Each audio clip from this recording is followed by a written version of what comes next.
Well, we understand the sun is shining and the beers are tasting very good, so we're really glad that you guys all came to the WimLex show with Alexander Graf. And Willem. And maybe, Alexander, you've been running a very successful podcast series called Kassenzone in Germany. Could you explain to the listeners back home and the audience what our podcast series is about? Yeah, it's about to explain what it's about and what you're going to expect. So actually, in the podcast show of WimLex and Kassenzone, we are inviting very successful entrepreneurs, usually from the commerce industry, and people, managing directors from very big corporates that are like in e-commerce, retailing, and digitizing their business to understand what is actually happening in a mainly Amazon-dominated world. Yesterday we started our show in the DEPT offices, and our first guest was Ben Woldering. Some of you might know him. I think he was once the youngest founder of Netherlands, and they told us what was actually changing in the space of price comparison engines. It's very interesting to understand what kind of new online marketing tactics happened over the last year and how he's scaling his business right now. And another guest yesterday was Willem Kestelo, who is an inventor of windows with solar panels built inside. Very interesting cases. And today we're going to do two live podcasts, one with Josh Luber, the next one, and questioning him about the commerce and data aspects of a sneaker stock exchange, as I understood from the description. You can even ask questions. So if there's any questions you like to ask us to Josh, just raise your hand and we try to manage to include the question in the podcast. The podcast itself is then published on SoundCloud, iTunes, Spotify, even YouTube, and usually reaches a couple of thousand listeners. So you can really influence with your questions the listeners of the podcast. WimLex will need to grow in the next week. You can already subscribe on this landing page, or you can go to SoundCloud and search for WimLex-show, and then you're going to find the podcast. So great introduction. So let's not keep you waiting any longer and bring on our first guest of this podcast series, Josh Luber. Give it up.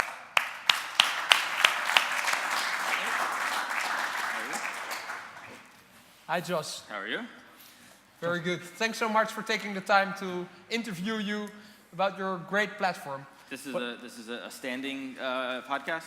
Yes. All right, it's a standing podcast. So we saw on your profile that you're actually an entrepreneur by heart. You were already selling chewing gum in high school.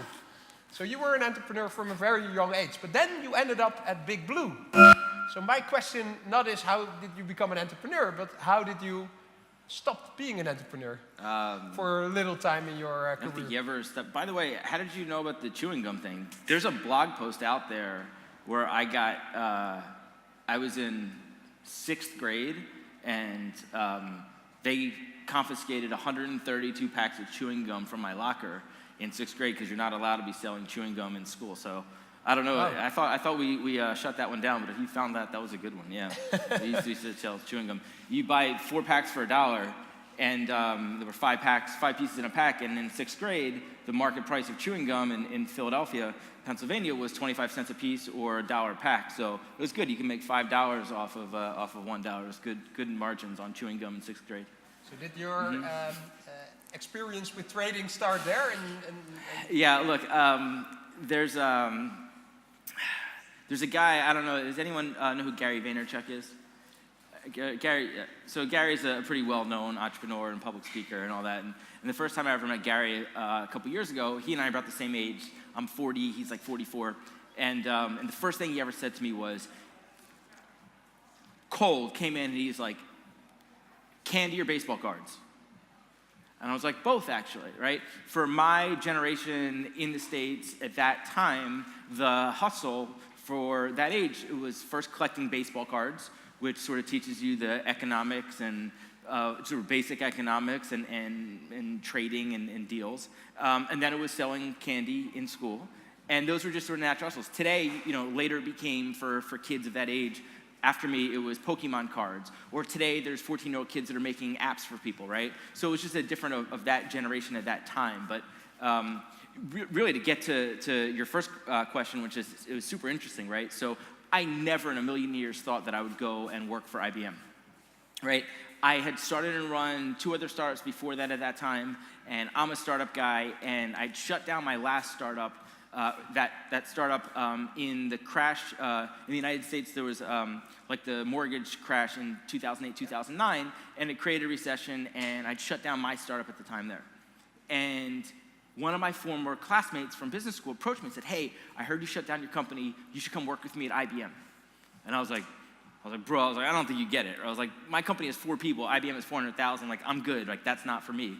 But one conversation led to another, and it was at a time where it was a tough job market, but it was also the opportunity to become and do strategy consulting work and do super high level, really interesting strategy consulting work without having to live like a consultant and be on the road 100% of the time. So I was able to move to New York City. Come New York City and come work and do this job at IBM. And so, so I choose to do that. But if you're a startup guy and you go work at the, whatever it is, 2nd largest company in the world, the first thing you do is you start working on stuff on the side, right? So from the day I got there, I was working on different side businesses. And what eventually became StockX was actually the 2nd business that I was doing on the side at IBM. But it was a really good place to be able to do that, to be able to be exposed and do high-level business work, but have the time to come out and do stuff on the side. Because if you're an entrepreneur, you work every waking second on your business. But if you work at IBM, you still have some extra time to go do other stuff. So it worked out well. I would never be where I am now in this business and everything else if I hadn't gone to IBM. And then during your time at IBM, you started to look at the different prices on eBay of sneakers.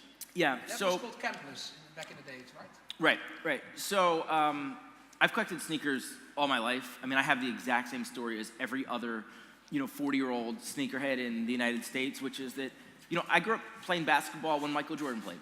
I always wanted Air Jordans. My mom would never buy me Air Jordans. As soon as I got some money, I bought Air Jordan. I mean, we all have the exact same story. And all of the businesses that I had started, I'd always intentionally separated business and pleasure. I'd never created any business around sneakers, almost intentionally so. Almost like intentionally saying, listen, I don't want to create a business that's just an excuse to play with sneakers. Until I found a really good excuse to play with sneakers. Or actually, it was sneaker data. So what happened was, at IBM, as a consultant, I'm doing all this data work like any other consultant. And I very quickly went from, I thought I knew a lot about data, to now I know a lot about data. And the thought was, well, I wonder if I could get a hold of some sneaker data, just to play with my own amusement, just to kind of see what I could do with it, because I was doing all this data work at IBM, and because I'd come home every night and be buying and selling sneakers on eBay.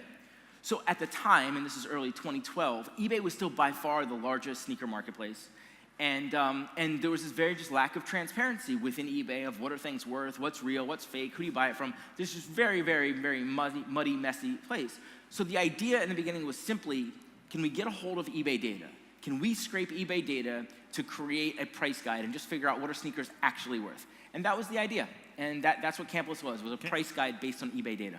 Can you elaborate a little bit more, like for the listeners that are not sneaker heads? So what it really is, and how much money would you spend like per year on like new sneakers or even used? I don't know if you're even buying used sneakers, if they are like valuable. Well, both, right?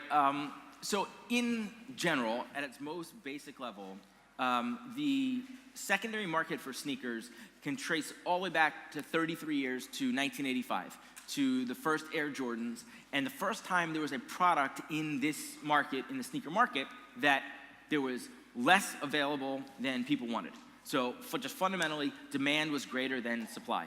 And you had Air Jordans in 1985, and it led to craziness and people, and a lot of times bad things, people robbing each other for sneakers or killing each other for sneakers. And in 1991, on the cover of Sports Illustrated, it said, your sneakers in your life. And it was a picture of a gun and Air Jordans. What was the price for Air Jordans in 85? At the time, so that was the first time that a pair of sneakers in the States crossed $100.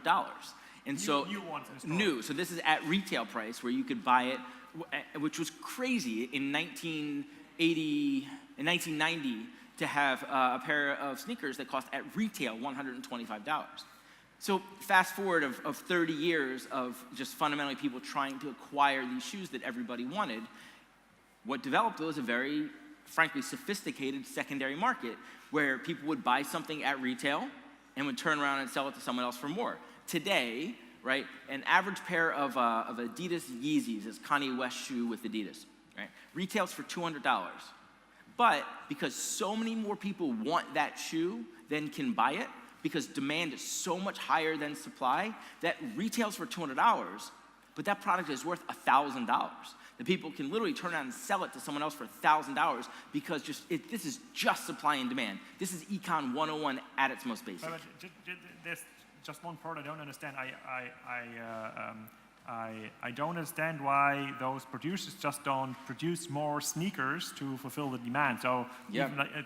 I know when there's like a model is becoming a classic, like in cars, you can't predict it when the car is new on the market, but when it's become classic, like 20 years later or 30 years later, so I can understand this kind of mechanism that everybody wants to have like these 80, 85 Air Jordans or even 80, 86 Air Jordans, and there might be collections of people having like from 85 to, I don't know how long it ranges. So why don't the producers produce more sneakers to prevent like a secondary market? Yeah, well, so first of all, demand is an unknown number. Nobody actually knows demand ahead of time. Supply is known. We choose, we're gonna make 100 of these widgets. We know what supply is. But demand it's an estimate, it's a formula, it's based on last year's sales. Yeah. Demand is an unknown number. So a lot of times they just get it wrong. But more than that, it is intentional. And it's not just sneakers, it's not just Air Jordans, it's not just Yeezys. There are many, many different businesses and industries that use scarcity as a marketing strategy, right? Louis Vuitton, Rolex, Rolls-Royce, right? Nike, Supreme. There's a lot of brands that intentionally produce more of something than people want, because what happens is, right, if there's more of something, right, if there's more demand than available, that product, everyone will go crazy for it. Everyone is trying to buy it. So it guarantees a sellout at retail. It guarantees a sellout, and what it does is it's just marketing. Anytime you have people camped outside of a store for days trying to get your product, or lines that stretch all the way around the block, that leads to stories about how crazy people are. The new iPhone comes out and people are camped out for days to get it, right? That is marketing. And those companies leverage scarcity, and they leverage that difference between supply and demand, and they're willing to give up the additional sales they could get for marketing, for brand building. Got That's that. what it is. But just to understand like the size of the market, can you like elaborate a little bit on this? So how many new sneakers are sold in the US like per year, and what is like the secondary market size to get like an understanding? Yeah, so today in the United States, the secondary market for sneakers is probably just under $2 billion. Right? $2 billion, okay. Right? And, that's, somewhere between probably 12 to 14 million pairs of shoes are resold in the United States every year. And that's a conservative number, because most of that market, or at least a good chunk of that market, does not happen online, does not happen on marketplaces that's very easily quantifiable. You do have marketplaces like StockX. StockX is today the largest marketplace for sneakers, but there's many others. People still buy and sell on eBay. There's other marketplaces. There's sneaker shows where people are going out and have conventions where people buy, or just at the store, right? Someone goes and waits in line and gets a pair of shoes and literally walks out the door and sells it to someone at the back of the line who couldn't get that, right? So there's a lot of transactions that happen everywhere. So in the US, it's about a little under 2 billion. Globally, it's probably somewhere between 5 to 6 billion. And then like the big question that no one really knows is like, how does China play into that, and what's that like? I mean, it's a big number. But just for comparison, the global retail sneaker market is a little over 80 billion, right? So it's still a small piece of the retail. It's like 5%, so it's like different like the watches, like the new watches and luxury area is like only a tiny bit of like the used watches market, secondary market. It may be that that's becoming the same in the sneaker market. So, and just from my understanding, so Willem deep dive a little bit into the market further, but from my understanding, what kind of problems are you solving with your StockX? Yeah, so StockX is a consumer marketplace, right? So think an evolution of eBay. We are just a platform that connects buyers and sellers, right? We just connect buyers and sellers. But the method by how we connect buyers and sellers is the exact same way that the world's stock markets connect buyers and sellers. And there's a lot of nuance of that, and there's a lot of data that underpins it. But at the core, it's about understanding market price, understanding the market value of a single pair of sneakers, right? If you want to sell a share of Nike stock, right? You don't go list it for sale and hope someone comes and buys it, right? You don't go, ask, hey, do you want to buy this for $50? No, like there is a market price. You go to the stock exchange, there's a market price for what you can sell a share of Nike stock for. And same thing if you want to buy it. And that idea of everybody understanding what that market price is, that is just a more transparent and a more efficient way to buy or sell shares of stock. But don't you reach the same market price on eBay? So I'm not like a big believer in eBay because it's too big and too much multi-product oriented. But if I put my Air Jordan from 1888 on the platform of eBay, I expect to reach kind of a fair price. So what is like the USP you're offering me with your platform? If you put a single pair of shoes on eBay, you may reach a price that you and that buyer agree on, but that is not necessarily the market price. And the best way to think about how a stock market works versus the eBay model and how StockX versus the eBay model is, if you want to sell if I'm a buyer and I'm looking for that pair of Jordan 1985, this pair of shoes, which came out 2 weeks ago. If I go to eBay right now and search for these shoes, you will get 1,000 listings, 2,000 listings, right? There are lots of people selling this. And you as a buyer decide, well, do I buy from that guy? Do I buy from that guy? Why is this person selling it for $100? That guy for $200? Why is, how many reviews does this person have? How many sales does this person have? Why is there a cat in the picture? Yeah. Like all the different stuff of trying to understand which one you buy. But if you want to buy a share of Nike stock, there's one ticker symbol for Nike stock. And every bid and ask happen at that same place. And there's one market price for Nike stock. You never worry about, well, should I buy that guy's Nike stock or that guy's? Or why is this guy selling Nike stock for $40 and that guy selling it for $60? No, there's a single market price. And the method, the way that we get to that market price is underpins how the market works, right? It's what's called a bid-ask model, right? Buyers are placing bids, what they want to pay for something, and the sellers are placing asks, how much they want to sell it for. And by doing that at a single place, one ticker symbol, right? One ticker symbol for Nike stock, and everything comes at that same place, right? Then you can understand that market price. Everything happens there. It's like everyone's at one table talking about that asset versus at 1,000 different tables and trying to figure out which one to go to. Okay, got it. So, but there's not only like the bid-ask mechanism on your platform, you're really selling them products over the platform, right? That's how probably you make money out of the, you're earning like a premium on top of the price. That's how I imagine how your platform works. Just like eBay and just like actually the stock market, we take a percentage of the sale. And then just to understand the market better, because I'm not a sneakerhead at all, I would not have a clue how much those sneakers cost, so maybe $200 sure. Retail. But in the stock market, usually you don't own the physical stock anymore. You buy like a Nike stock, and then there's another number in your bank account, so to say. There's nobody printed or sent the Nike stock, the original one, to your house. Is it the same happening in the sneaker market, that you only own shares on a 85 pair of sneakers? That is a unbelievably fascinating and huge question. And the short answer today, right? The short answer today, and what most of the people who use StockX for, is no. It is not an asset that sits somewhere and you trade. You're physically getting it, right? We're just at a continuation, an evolution of eBay. We're connecting buyers and sellers, so that person that really does send that pair of shoes to you, right? Again, it's the method of using bid-ask model to get to the market price, but then once that sale happens, you're giving the cash to the seller, and the seller is giving you those shoes. But 100% what happens in the future is that. 100% what happens in the future is people buy and sell sneakers and never take possession. Right? In fact, it's one of the most commonly asked questions that we get at StockX is, hey, can I just have Nike send it to you direct? Can I have Adidas send it to you direct? So we physically authenticate every single product sold on StockX. After the sale happens, the seller sends it to us. We authenticate it. We make sure it's real. We make sure it's the right product. And we send it to the buyer.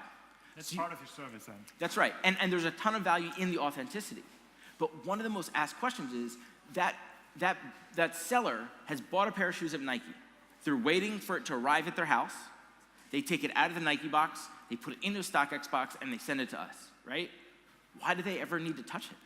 right? Of course they should have Nike just be able to send it to us, right? That shoe is a commodity. There's no reason that person ever needs to touch it. But don't you get your joy as a sneakerhead for like having all the sneakers stocked in a closet at your home, or like on the big wall in the entry hall of your home? At somewhere in that chain, somebody says, I would like to own those, please send them to me, right? But before it reaches that, you just have people that are playing the market. And this is like oil futures, right? If you are buying and selling oil futures, there really are barrels of oil that sit in a warehouse somewhere, that really are digitally assigned to you, that you own them. The only difference is nobody ever takes possession of those. But if you don't close out your contract, they really will ship those barrels of oil to your house, right? Nobody does that. They keep trading the contract. The only difference here is, at some point in the line, someone says, I would like to own those Yeezys. Please send them to me. So yeah, that's exactly what happens eventually, because they are a consumer good. But before they reach that, a single pair of shoes could be sold 3-4 times before it gets in the hands of the person that actually wants to own it. George, so let's zoom in back on your entrepreneurial start, because I think there will be a lot of listeners who, like you, are now a consultant with a brilliant business plan. What I always learned as an entrepreneur, it's the idea must be great, and your idea is really awesome. You really differentiated yourself compared to, for example, eBay, with bringing the stock market to consumer goods. So the idea was obviously incredible. But how to execute that idea to a successful business? How did your journey look from that IBM desk to where you are today, selling for 2 million a day in consumer goods? Yeah, I mean, in an extreme way, I basically think that ideas are worthless, right? It's only about the execution. And StockX is a perfect example of this, right? We didn't make this up. Like, the stock market has been the most efficient form of commerce for hundreds of years. And all we did was take it from pointing at these assets to those assets, right? From stocks and bonds and commodities to sneakers and streetwear and things. So the idea has been out there forever. We just happen to be the one that says we can try it here and we can try to actually make that happen. And in the beginning, on day one of the biggest challenges we had to ourselves was, can we build a consumer internet product that uses the mechanics of the stock market, that uses why it's good, why it's more efficient, why it's transparent, but make a product where I don't have to teach a 14-year-old kid how to use the stock market, right? Yeah. If I have to teach 14-year-old kids how to use the stock market, like, I'm probably in a lot of trouble, right?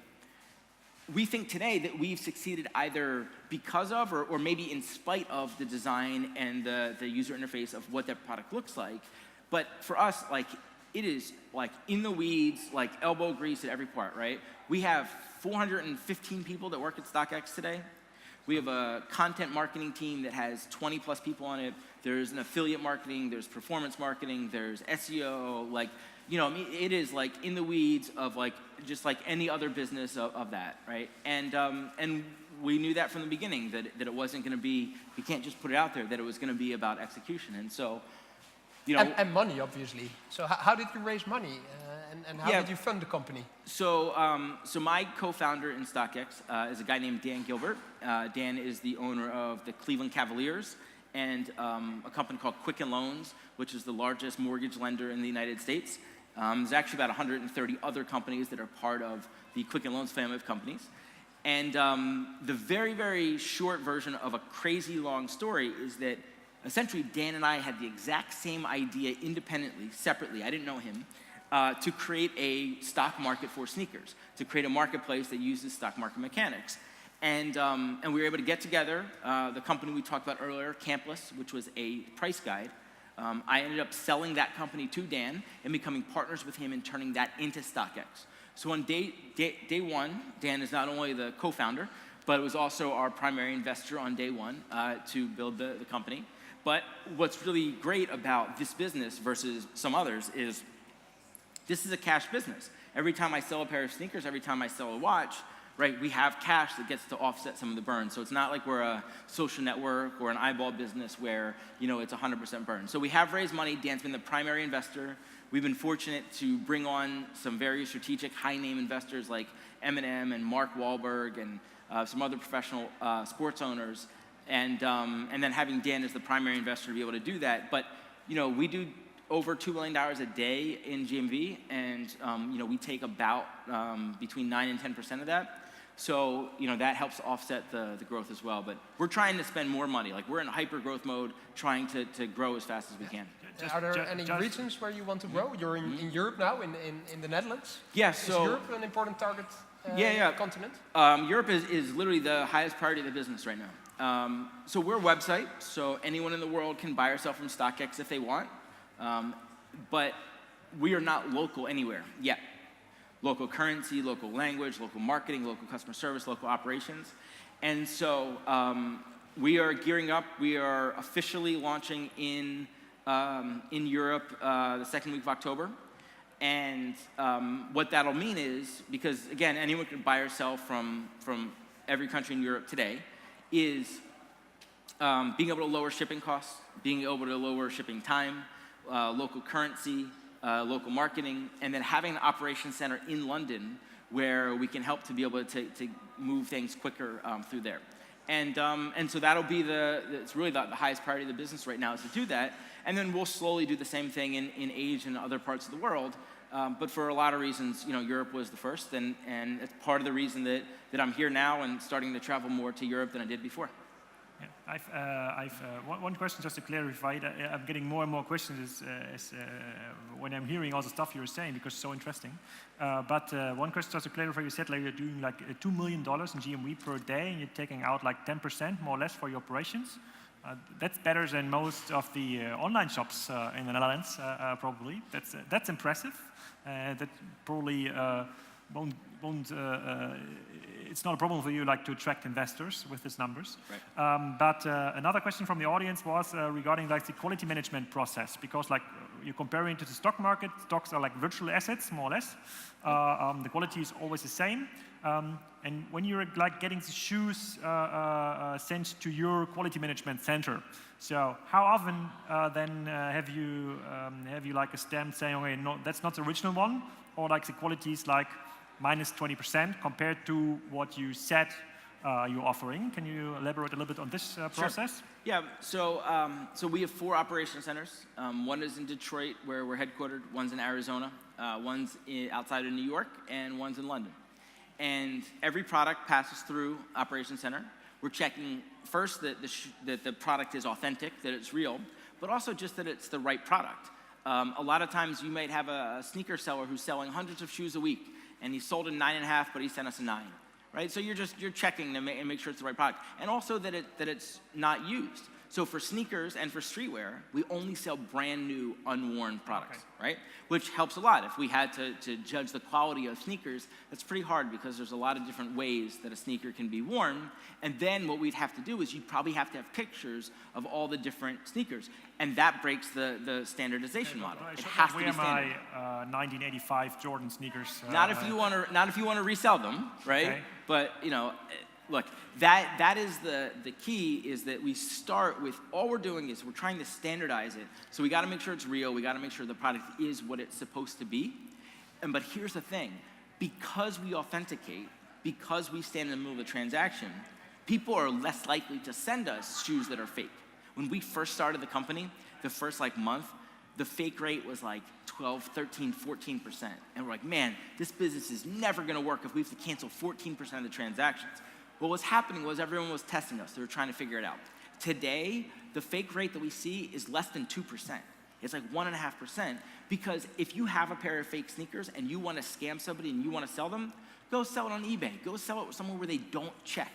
So most of the shoes that we see that are fake are people that they genuinely don't know they have a fake sneaker, and we have to be the bearer of bad news, say, hey, listen, sorry, and do that. That's what we do. That's quite a clever pitch. I try to remember this. So we're a little bit limited in time, but I have a very important question. So if this system is working so well for the sneaker market, which I never would have expected is possible outside of an eBay or auction kind of platform, can you then just transfer the business into other similar markets, like watches, for example, because there's so many new watches coming out. There's a big collector's market, even much bigger than the sneaker market, and like the bid and ask price is very, very volatile. If you look at Chrono 24, which is like a popular business here in Europe, or Chronext, can't you just use your algorithms and your software to then overtake these markets too? 100%. Today we have 4 product categories. Sell eBay stock. Yeah, okay. So it's interesting. I'll come to that in a second. So today we have 4 product categories: sneakers, streetwear, watches, and handbags. That's the businesses we're in today. Luxury handbag. Right? Yeah, Louis Vuitton, Birkin. But it works. The model, the supply and demand, the bid-ask model of using the stock market mechanics works for almost anything that has finite supply. Anything that there's an open, like a question around the supply and demand, what is the real market value of this? And so we think this is genuinely a third and new form of commerce that does not exist. So today there's really 2 big models. There's the eBay model, right? And the eBay model will always be good for that long tail, one of a one, that thing you want 30 pictures and a whole description for, right? And those fake sneaker sellers, of course. Yes, and fake, good point, right? But for that thing that's a unique one-of-a-kind item, there's no market for a one-of-one. There's no supply. There's no liquidity. So it's always better to have this eBay-type model. On the far other end, you have the Amazon-type model, which things that have infinite supply. So toilet paper, right? Paper plates, cereal. They will make as much cereal as people will eat. There's no supply and demand question around cereal, right? But anything in the middle, which is almost all consumer goods, there's an open question on if there's only X number of these widgets, what is demand? What should market price be for these products? Watches are a perfect example, which is why we're in watches. But think about collectible toys, guitars, video games, like your belt. There's a finite number of those belts in the world, right? Whoever made the belt sells it for a retail price, but the reality is that the concept of retail price is antiquated, right? It should be, well, what are people willing to pay for this, right? So for us, that's how we continue to grow, is we'll continue to add other categories. And some of the obvious ones that we might go into next are like art prints, street art, things like where you have, KAWS and Banksy and all that. But I'll tell you what, right? I was giving a talk at Nike about a year ago, and there was about 300 people in the audience, and we get to the Q&A part of the talk, and there's a guy all the way in the back, and he's raising his hand. He really wants me to call on him. So I call on this guy first, and he says, I just want you to know, when you expand to banjos, I'm your guy. I was like, okay, right? Like, there it is. Like, we're not expanding to banjos anytime soon, but that was a perfect example of, like, you have some small collector community where there's probably a lack of transparency in where banjos, how many are out there, but there's a lot of people that want them and they're worth money, and it could use the same type of model. And so that's where we sit. We sit right in the middle of eBay and Amazon, and we think that it's pretty big. I think what you said, it could be like a good title for the podcast. The concept of retail price is antiquated. And it's kind of true, because if you go into like retail brick and mortar environment, there is no retail street price anymore. Apart from some luxury stores, it's all like minus 30%, minus 50%, summer sale, summer extra. So what you're saying is somehow true, and everybody can see it. So, do you have like any additional question? I think we need to. I would have like 10 easily fill a second episode with such an impressive model, and something you wouldn't expect just by reading. Okay, it's a stock exchange for sneakers. Then okay, it's stock exchange for sneakers. But if we're learning now what is behind that, it's like the next eBay. So I'd like to buy stock on StockX if it's available on the stock market. So. Maybe sometime soon. Yeah. One last note. When you gave a talk here at the main stage in Circus, you said you had the original NBA ring of the Cleveland Cavs win. You have it with you? Yeah. Wow.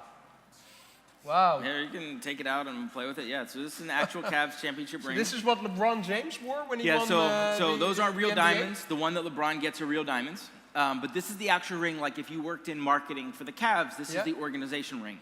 So the only way to get this is either through, if you work for the Cavs, or through the release that we did, and where we had an IPO. We literally IPO'd sneakers, and we had a package that actually included the ring. And if you're like, do you carry the ring everywhere you go? Like, yeah, like I do. You carry it with you right now? Yeah. Wow, this is impressive. Yeah. Thanks so much, Josh. Yeah. Thanks so much for the talk as well. Thank you. Take a